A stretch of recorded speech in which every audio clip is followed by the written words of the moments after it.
Hey guys, and welcome back to another video. Today we're going to be taking a look at this, which is the Neca My Bloody Valentine Ultimate Miner figure.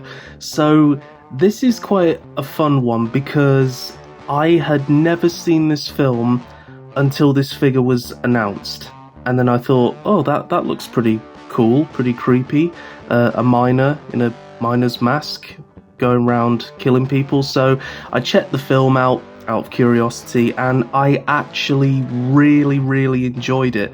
I have to say, I was expecting it to be one of those, just really silly, really bad kind of horror films from the no longer golden times of horror, which it technically is, but it's actually quite an enjoyable one. I have to say, the gore is really good.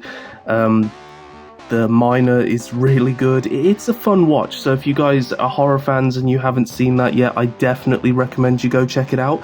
So this is the figure by Neca Toys. So Neca, if you're watching this, you guys are actually getting me into a lot of older horror films at the moment, so keep up the good work. I'm really enjoying it. Really looking forward to the John Carver figure. I know that's coming soon, or it might already be out. I need to look for that actually.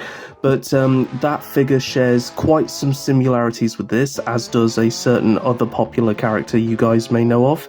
So we'll get on to that just in a moment. But taking a look at this figure, really cool. Love the detail. It's simple, but it's effective. And in this lighting, it actually looks really good. So in terms of the figure itself, there really isn't that much to it. In terms of like design, it is just a man in a jumpsuit, or overalls, as we call them here in England, with gloves, boots, a belt, and a gas mask and a helmet. So it's quite, I don't want to say standard, but just it's quite, there's a sort of genericness to it, but I actually feel like the best horror characters are the more simpler ones. I think if you try and over-design something, you actually end up making it less scary. And I think what's also great about this character is that, all you can really hear is his breathing. He has a very Michael Myers-esque kind of feel to him. And speaking of Michael Myers, this figure is heavy on the part reuse, which I will show you just now. If we bring in the Michael Myers from Halloween 2018, you can see that in terms of the body sculpt, there is a great deal of similarity between the two figures, and that is because they are exactly the same body, minus a few modifications that Neca have made. So from what I can see, the overalls from the top to his knees are completely reused from Michael Myers, but from his knees to his feet are brand new, because obviously they've had to be retooled to have boots that the trousers are tucked into, whereas obviously Michael's boots aren't as high as these ones, and the trousers fold over them. And then when it comes to the arms, the bicep section is reused from Michael Myers. I don't know if you can see, but that's exactly the same on both sides. Same sculpt, just painted slightly differently.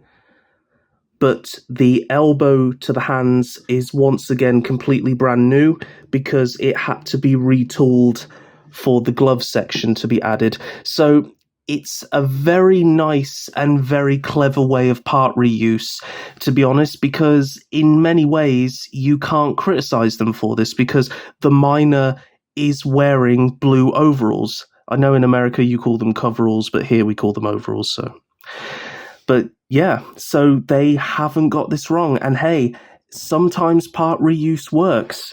And, if you're going to be fussy, you really can't notice unless you have them right beside each other. I think the collars are a little different. I'm not sure if maybe this may have been the Halloween 2 figure. I'm not sure if the collar looks like that, but I know the collars are different when comparing these two.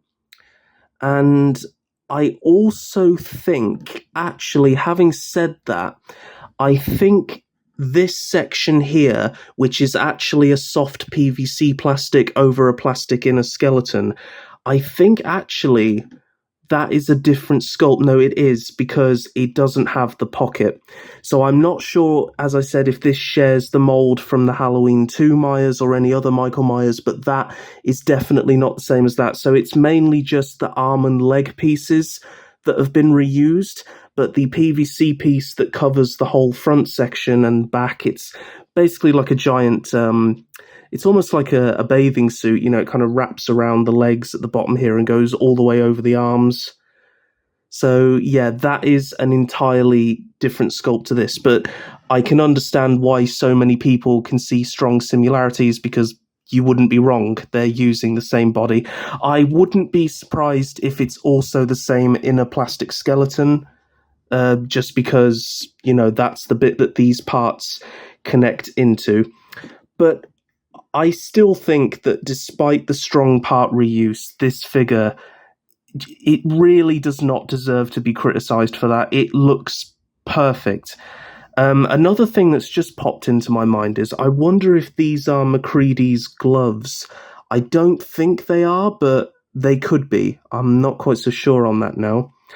So, in terms of the figure's accessories, he doesn't come with many, but I'm actually okay with that, because I don't think he uses many things to kill in the film. It's the way he kills people that's grim. So he comes with this, which I can't actually remember what this thing is, but it shoots something out of here that gets someone. It's very good, and his right hand is more of a trigger finger. You can see his fingers kind of in that sort of trigger pose, so that can be held in there really well. But yeah, can't quite remember what this is. I'd have to look it up. In fact, does it say on the box? Just give me a moment, guys. Includes pickaxe, drill, knife. Oh, so it's a drill. Okay, so I don't know if it's used for drilling into stone or something, but yeah, I remember it briefly, but not that well. And then here you've got a knife, which is a little bit loose in his hands because they are quite wide in order to hold the pickaxe, but it has quite a big handle, so it does sit in the hands pretty well. But my favourite accessory has to be the box of chocolate hearts. A very nice present to give to someone on Valentine's Day. Let's open it, shall we? Oh no! Dun dun dun! So, yeah, inside there, just the lighting. Sorry about the lighting, guys. Just look in there. You can see a human heart. Now, my friend actually did say, oh, that isn't very good paint, and I have to agree with him. The paint on the heart is fine, very well detailed, nice little wash of blood there, but the problem comes in with this sort of splatter on the inside of the box, and yeah, it looks a bit pink. I think it just doesn't quite look right. Maybe that was intentional because, you know, a lot of these older horror films, the blood does tend to look a bit pink. But yeah, it's the way, I don't know, it's just the way it's been done. It looks very silly and not very convincing, but really like the sculpt of the heart. It's very nicely detailed. On the top of the box, you have these flowers and the ribbons, as well as this really nice pattern, which is cool. And then that pattern also continues on the bottom. And then to close it, you just push it back together, and yeah, it's a really, really cool accessory. I love having this one on the shelf. And his final accessory is the pickaxe. As you can see, he's got these nice sort of wood texture details, and then you've got this nice sort of metallic dark grey thing for the handle. Maybe a splodge of blood on it would have been nice, but it's still cool. Speaking of blood, there is actually some blood on his helmet, on the front of his helmet here. You've got some reds and pinks in there, but I think it's actually really effective on this one. So the helmet is actually, well, it's more of a mask than a helmet. The actual bit here is a mask, and it's actually made of a soft PVC, so it's quite flexible, whereas the miner's helmet on the top is a hard plastic. What's cool is you've got the torch lamp on there. You can see there's a sort of yellow and white to give the illusion that it's lit up. And then there's sort of power cable coming down to this battery pack on the side of the figure, which is held on by a rubbery belt. Very nice detail on the buckles there. And then from the mask, you have the sort of oxygen tube, which leads into this little compartment here, which I assume is where the oxygen is. I'm not sure. I haven't done my research on this kind of equipment, to be honest with you guys. Something I'm just noticing, I don't know if this is just the lighting, but the visors, the actual sort of eyepieces, they are a shiny black, but they almost look like a dark brown in some lighting. That could just be the lighting, or maybe it's the blood splatters that are doing that. But yeah, there's a lot of detail on this mask. I love the buckles and the straps that go around the back of the head. And I just really like it. I like how it blends in with the overalls. Very nice detail on the boots. Lots of wash just to bring out the details. So we'll run over the articulation very quickly. I'll have to remove his pickaxe to do that. So if you guys have owned any of Neca's Michael Myers figures, you pretty much know what to expect with this one. The arms can do a full rotation. You can bring them out to just over 45 degrees. There is a double bend on both elbows, but just be careful, guys, because these always stress me out. They tend to be a bit fragile. You've also got rotations there on both sides. The gloves, you've got a forward and back, as well as a full rotation. Now, it does feel like there is some kind of joint behind this PVC plastic, but I've never been able to get it to work. So I wouldn't advise that you try and ab crunch him or anything. I would just leave him like this. It feels like there's something in there, but it never works. The legs can kick forward, but I wouldn't recommend that you leave them in the position because of the PVC. You don't want to warp that. And as you can see, it goes under all here. Unfortunately, Neca have gone back to these horrible ball joints again. I wish they would use the pegs. I did mention this. I wish they would start using those pegs on everything, because they've used them on this body before. So I don't understand why they upgraded it and then downgraded it again. It's weird. But anyway, when it works, you do have a leg swivel. You have just a single bend on the knee, but you're not really going to put him in many poses that would require the legs going all the way back. You have the pivot on the feet as well as forward and backwards, which is really good, so you can adjust his posing. And then lastly, you do have a load of motion with the head, which is really good. Not so much forward because the mask is hindering this. Quite far back, which is really good. You got a rotation from side to side, and you've got pivot. So overall, articulation is fairly decent. You can't get him into too many exaggerate poses, but I can't really see why you'd want to with this guy, quite frankly. But lastly, before we finish up, this figure does have a little bit of an Easter egg. You can remove the mask. Now, I'm not going to spoil the film. As you guys, as I've said, it's a great film. I'd highly recommend you watch it. But this is a very, very cool detail. I'm not going to tell you who this is, but these eyes have been very, very well painted.